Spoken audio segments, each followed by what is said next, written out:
Ao anatin'izay sosialy izay ihany mikasika ny aditany kosa mba hialana amin'ny resaka aditany ary sy ny vahaolana maharitra mahakasika izay indrindra dia nametraka volavolan-dalàna ary ny voamera miaro ny fananantany izay ho atolotra ny tompony andraikitra mahefa ao amin'izany.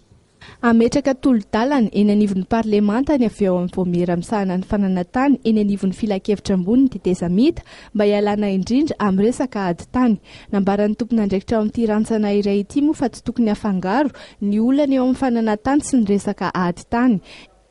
Ny olana amin'ny fananantany dia eny anivon'ny fananantany sy ny fandrefesantany no atonina raha misy izany.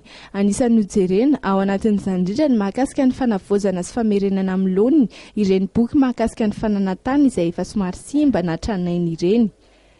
Fanadihadiana momba fananantany ianareo indrindra amin'izao olana efa mipetraka zao dia voalohany aoka mba teknisianina no anontaniana. Ohatra inspecteur de domaine na contrôleur en domaine na ingénieur en topo na géomètre vita finianana na mpandevo tany vita finianana.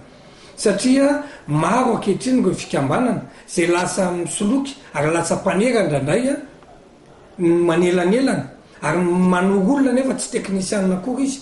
Ohatra fotsiny filazana fa hoe ny fampivarotana varimata na ny SSP dia mampitsangana ny olona maty fa tokony ho foanana diso zany. Misy fanamarina tsony any amin'ny firaisany io vao manakery ary mbola makany amin'ny fobeketra enregistrena fa ny olona kosa na efa maty kanefa nisy sony mipetraka nataony dia manakery zany.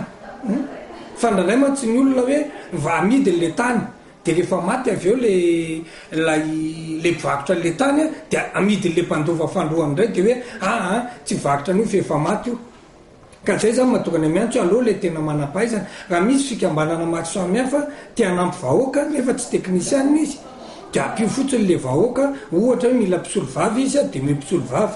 Efa feno 12 taona moa amin'izao fotoana izao ny birao misahana ny fananantany ka izany indrindra no mametraka olana satria tsy ampy ny fikojana ny boky fananantany ary ny akamaroan'izy ireny dia efa simba avokoa. Ny mahakasika indrindra io boky fananantany izay efa rovitra io nefa ny mahatonga ny olana amin'ny resaka aditany ka rehefa tafaverina amin'ny laoniny ny boky dia azo antoka hoy ireo tompony andraikitra fa ho foana ny aditany.